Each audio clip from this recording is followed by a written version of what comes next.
ఓం శాంతి 20/8/2024 మధురమైన పిల్లలు, కార్యవ్యవహారాలు చేసుకుంటూ కూడా ఒక్క తండ్రి స్మృతి ఉండాలి. నడుస్తూ తిరుగుతూ తండ్రిని మరియు ఇంటిని స్మృతి చేయాలి. ఇదే మీ సాహసము. ప్రశ్న: తండ్రి గౌరవం మరియు అగౌరవం ఎప్పుడు జరుగుతుంది మరియు ఎలా జరుగుతుంది? జవాబు: ఎప్పుడైతే పిల్లలైన మీరు తండ్రిని బాగా స్మృతి చేస్తారో అప్పుడు గౌరవాన్ని ఇస్తారు. ఒకవేళ స్మృతి చేయడానికి సమయం లేదు అని అన్నట్లయితే అది కూడా అగౌరవపరిచినట్లే.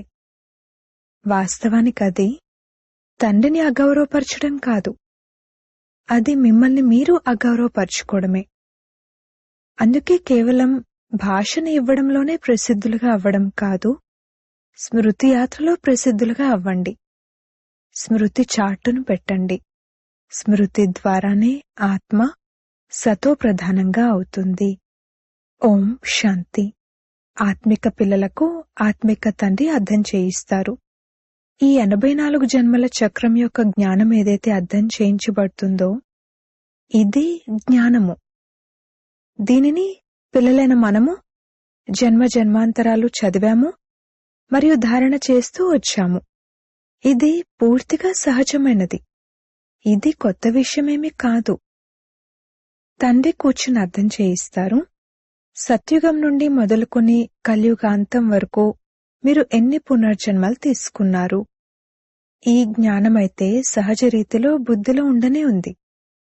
ఇది కూడా ఒక చదువు.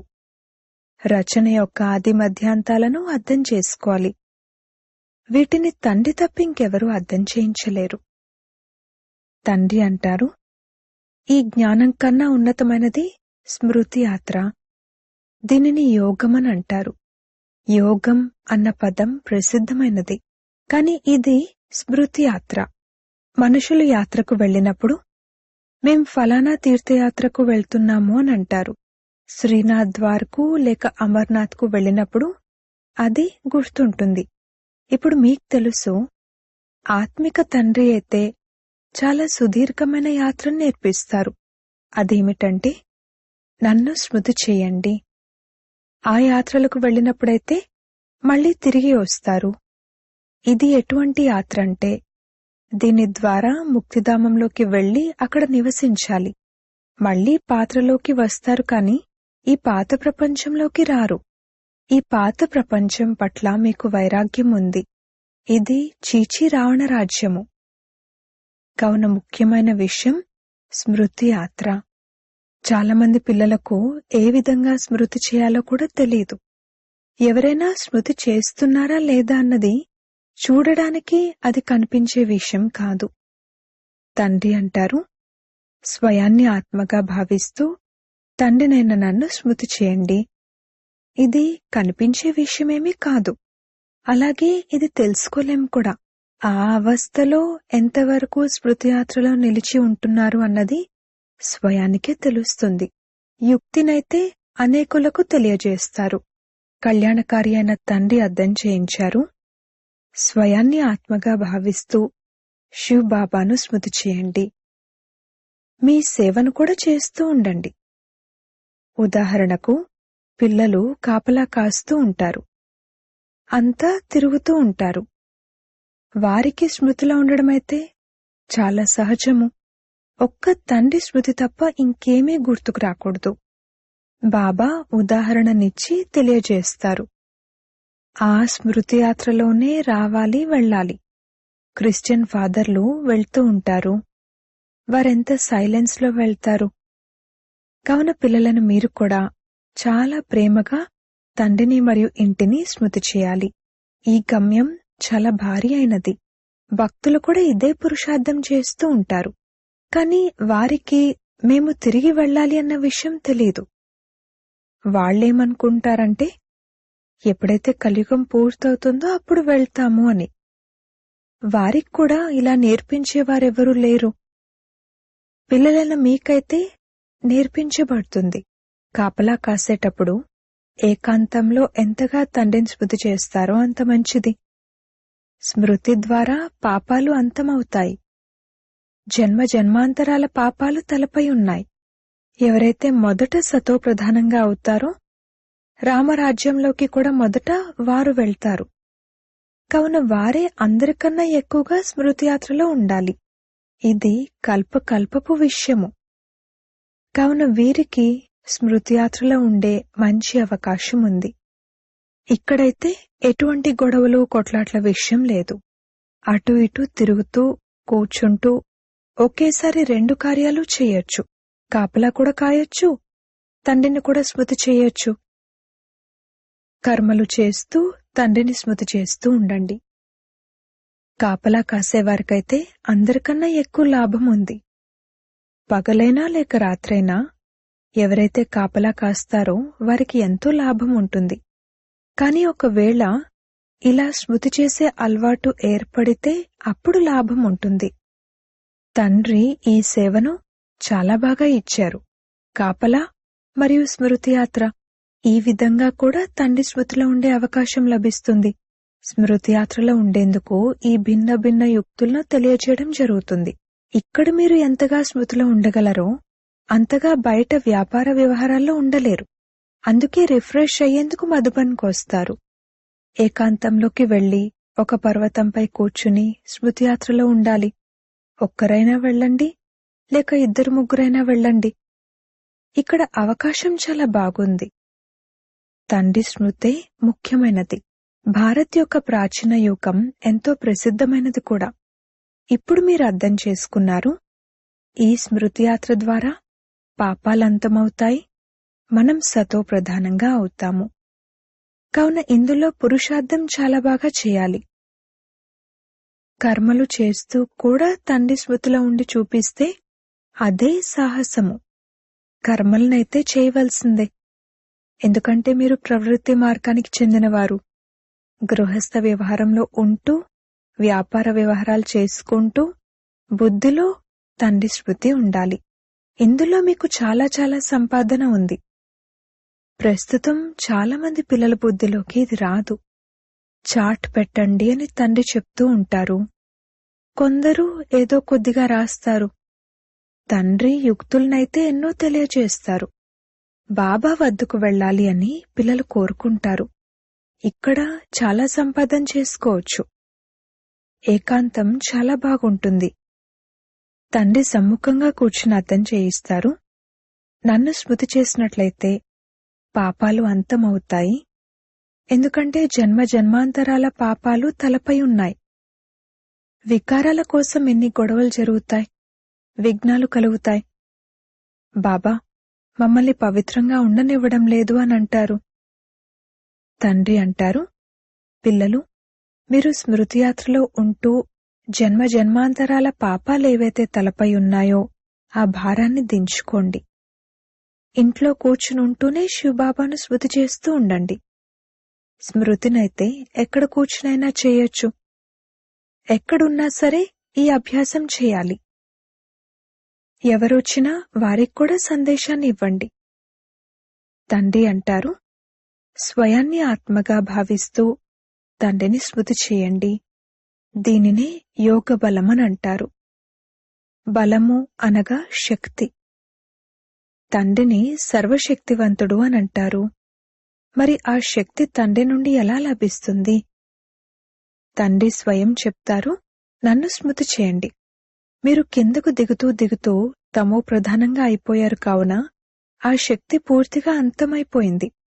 పైసకు విలువ చేసే శక్తి కూడా లేదు. మీలో కూడా బాగా అర్థం చేయించేవారు కొందరున్నారు. వారు తండ్రిని స్మృతి చేస్తారు. స్వయాన్ని ప్రశ్నించుకోవాలి, నా చాట్ ఎలా ఉంటుంది? తండ్రి అయితే పిల్లలందరికీ చెప్తారు, స్మృతి యాత్ర ముఖ్యమైనది. స్మృతి ద్వారానే మీ పాపాలంతమవుతాయి. ఎవరైనా మిమ్మల్ని అప్రమత్తం చేసేవారు లేకపోయినా కానీ మీరు తండ్రిని స్మృతి చేయొచ్చు కదా. విదేశాల్లో ఒంటరిగా ఉన్నా సరే స్మృతిలో ఉండొచ్చు. ఒకవేళ ఎవరైనా వివాహం చేసుకుంటే పత్ని ఇంకొక చోట ఉంటే ఆమెకు కూడా ఉత్తరం రాయొచ్చు. నీవు కేవలం ఒక్క విషయాన్ని గుర్తుంచుకో, తండ్రిని స్మృతి చేసినట్లయితే జన్మ జన్మాంతరాల పాపాలు భస్మమైపోతాయి అని. వినాశనం ఎదురుగా నిలబడి ఉంది. తండ్రి యుక్తులనైతే చాలా బాగా అర్థం చేయిస్తూ ఉంటారు. ఆపై వాటిని పాటిస్తారా పాటించరా అన్నది వారిష్టం. తండ్రి సలహా అయితే చాలా బాగా ఇస్తారు అని పిల్లలు కూడా భావిస్తూ ఉంటారు. మన పని ఏమిటంటే మిత్ర సంబంధికులు మొదలైన వారెవరైతే కలుస్తారో వారందరికీ సందేశాన్ని ఇవ్వాలి. వారు స్నేహితులైనా లేక ఇంకెవరైనా సరే సేవ యొక్క అభిరుచి ఉండాలి. మీ వద్ద చిత్రాలైతే ఉన్నాయి, బ్యాడ్జ్ కూడా ఉంది. ఇది చాలా మంచి వస్తువు. ఈ బ్యాడ్జ్ ఎవరినైనా లక్ష్మీనారాయణలుగా తయారు చేయగలదు. త్రిమూర్తి చిత్రంపై బాగా అర్థం చేయించాలి. ఈ చిత్రంలో పైన శివుడున్నారు. వారైతే త్రిమూర్తులను తయారు చేస్తారు కాని పైన శివుణ్ణి చూపించరు. శివుని గురించి తెలియని కారణంగా భారత్ యొక్క నావ మునిగిపోయింది. ఇప్పుడు శివ్ బాబా ద్వారానే భారత్ యొక్క నావ ఆవలి తీరానికి చేరుకుంటుంది. పతిత పావన, మీరొచ్చి పతితులైన మమ్మల్ని పావనంగా తయారు చేయండి అని పిలుస్తారు. అయినా మళ్లీ సర్వవ్యాపి అని అనేస్తారు.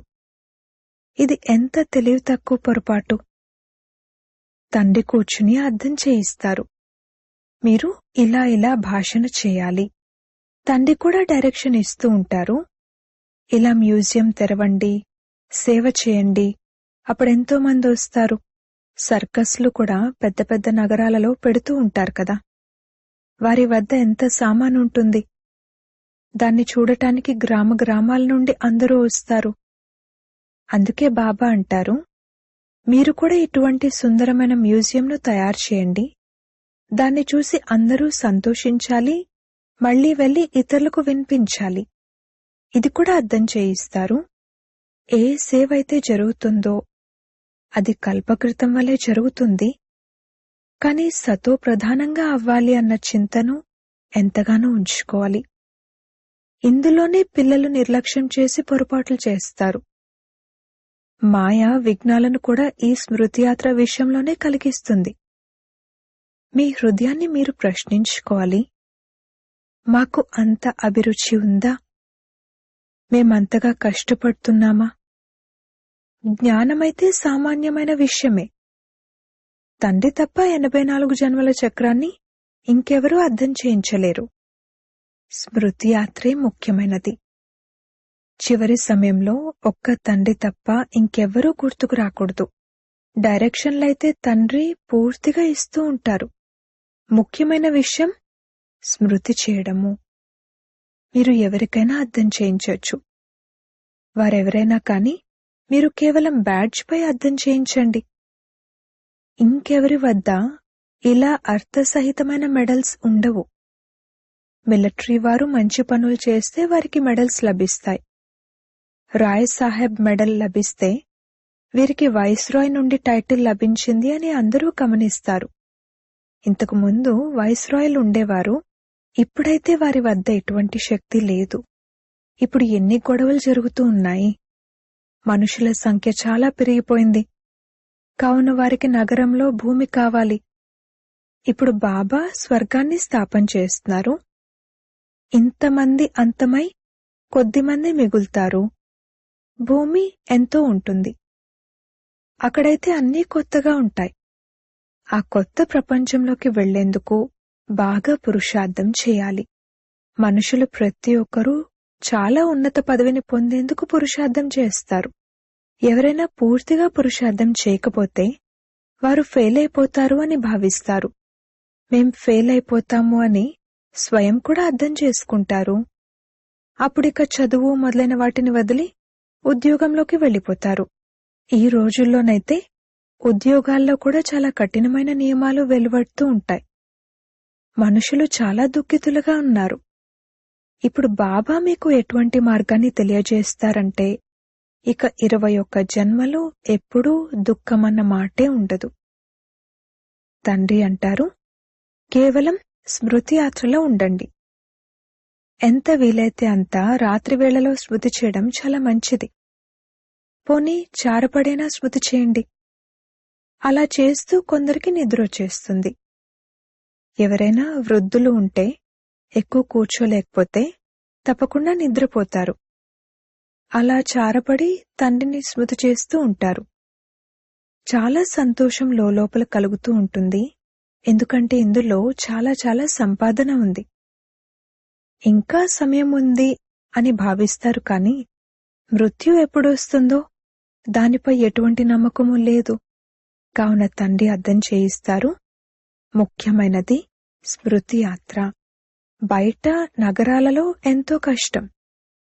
ఇక్కడికొచ్చినప్పుడు చాలా మంచి అవకాశం లభిస్తుంది. ఎటువంటి చింత విషయమూ లేదు. అందుకే ఇక్కడ చాట్ను పెంచుతూ ఉండండి. మీ క్యారెక్టర్లు కూడా దీని ద్వారా బాగుపడుతూ ఉంటాయి. కానీ మాయ చాలా శక్తివంతమైనది. ఇంట్లో ఉండేవారికి బయటున్నవారెంతైతే విలువను ఉంచుతారో అంత ఉండదు. అయినా కాని ఈ సమయంలో గోపుల రిజల్ట్ బాగుంది. కొంతమంది కుమార్తెలు వివాహం కోసం మమ్మల్ని ఎంతగానో విసిగిస్తున్నారు, ఏం చేయాలి అని రాస్తారు. దృఢమైన వివేకవంతులైన కుమార్తెలెవరైతే ఉంటారో వారెప్పుడు ఇలా రాయరు. ఇలా రాస్తున్నారంటే వారు గొర్రెలాంటి వారు అని బాబా అర్థం చేసుకుంటారు. జీవితాన్ని రక్షించుకోవడం అనేది తమ చేతుల్లో ఉన్న విషయము. ఈ ప్రపంచంలో అనేక రకాల దుఃఖాలున్నాయి. ఇప్పుడు బాబా అయితే సహజంగా తెలియజేస్తారు. పిల్లలైన మీరైతే మహాన్ భాగ్యశాలురు. మీరొచ్చి ఈశ్వరుని సంతానంగా అయ్యారు. తండ్రి ఎంత ఉన్నతంగా తయారు చేస్తారు. అయినా మీరు తండ్రిని నిందిస్తూ ఉంటారు. అది కూడా చాలా తప్పుగా నిందిస్తూ ఉంటారు. చెప్పడానికి వీల్లేనంతగా తమో ప్రధానంగా అయిపోయారు. ఇంతకన్నా ఎక్కువ ఇంకేం సహిస్తారు? ఎక్కువ విసిగిస్తే అంతం చేసేస్తాము అని అంటారు కదా. ఈ విషయాలను తండ్రి కూర్చుని అర్థం చేయిస్తారు. శాస్త్రాల్లోనైతే కథలు రాసేశారు. బాబా యుక్తులనైతే చాలా సహజంగా తెలియజేస్తారు. కర్మలు చేస్తూ స్మృతి చేయండి. ఇందులో చాలా చాలా లాభం ఉంది. ఉదయమే వచ్చి స్మృతిలో కూర్చోండి. ఎంతో ఆనందం కలుగుతుంది. కాని అంతటి అభిరుచి లేదు. టీచర్ విద్యార్థుల నడవడికను చూసి వీరు ఫెయిల్ అయిపోతారు అని అర్థం చేసుకుంటారు. అలాగే తండ్రి కూడా అర్థం చేసుకుంటారు. వీరు ఫెయిల్ అయిపోతారు, అది కూడా కల్పాంతరాల కొరకు. భాషణ చేయడంలో ఎంతో చురుగ్గా ఉంటారు. ప్రదర్శనని కూడా అర్థం చేయిస్తారు. కాని స్మృతి లేదు. ఇందులో ఫెయిల్ అయిపోతారు. ఇది కూడా అగౌరవపరచడం వంటిదే. ఇలా తమను తామే అగౌరవపరుచుకుంటారు. శివబాబాకైతే అగౌరవం జరగదు. మాకు స్మృతి చేయడానికి ఖాళీయే లేదు అని ఇలా ఎవ్వరూ అనలేరు. బాబా ఒప్పుకోరు. స్నానం చేసేటప్పుడు కూడా స్మృతి చేయొచ్చు. భోజనం చేసే సమయంలో తండ్రిని స్మృతి చేయండి. ఇందులో చాలా చాలా సంపాదన ఉంది. కొంతమంది పిల్లలు కేవలం భాషణ చేయడంలో ప్రసిద్ధులుగా ఉన్నారు. యోగం లేదు. ఆ అహంకారం కూడా కింద పడేస్తుంది. మధురాతి మధురమైన సిక్కిల్లదే పిల్లలకు మాతా పితా బాప్దాదాల ప్రియ స్మృతులు మరియు గుడ్ మార్నింగ్. ఆత్మిక పిల్లలకు ఆత్మిక తండ్రి నమస్తే. ధారణ కొరకు ముఖ్య సారము. మొదటి పాయింట్, సర్వశక్తివంతుడైన తండ్రి నుండి శక్తిని తీసుకునేందుకు స్మృతి చాటును పెంచాలి. స్మృతి కోసం భిన్న భిన్న యుక్తులను రచించాలి. ఏకాంతంలో కూర్చుని విశేష సంపాదనను జమ చేసుకోవాలి. రెండవ పాయింట్, సతో ప్రధానంగా అవ్వాలి అన్న చింతను పెట్టుకోవాలి. నిర్లక్ష్యంతో పొరపాట్లు చేయకూడదు. అహంకారంలోకి రాకూడదు. సేవా అభిరుచిని కూడా పెట్టుకోవాలి. అలాగే స్మృతి యాత్రలో కూడా ఉండాలి. వరదానము, అన్నింటినీ తండ్రికి అర్పించి కమలపుష్ప సమానంగా అతీతంగా ప్రియంగా ఉండే డబల్ లైట్ భవ. తండ్రికి చెందినవారుగా అవ్వటం అనగా భారమునంతటినీ తండ్రికి ఇచ్చేసేయటము. డబల్ లైట్ అర్థమే అన్నింటినీ తండ్రికి అర్పించటము. ఈ తనువు కూడా నాది కాదు. మరి తనువే నాది కానప్పుడు ఇక వేరే ఏముంది? మీరందరూ చేసిన ప్రతిజ్ఞ ఏమిటంటే, తనువు కూడా మీదే, మనస్సు కూడా మీదే, ధనం కూడా మీదే. అన్నీ మీవే అని అన్నప్పుడు ఇక భారం ఏ విషయంలో? అందుకే కమల పుష్ప ఉదాహరణను స్మృతిలో ఉంచుకుని సదా అతీతంగా మరియు ప్రియంగా ఉన్నట్లయితే డబల్ లైట్గా అయిపోతారు.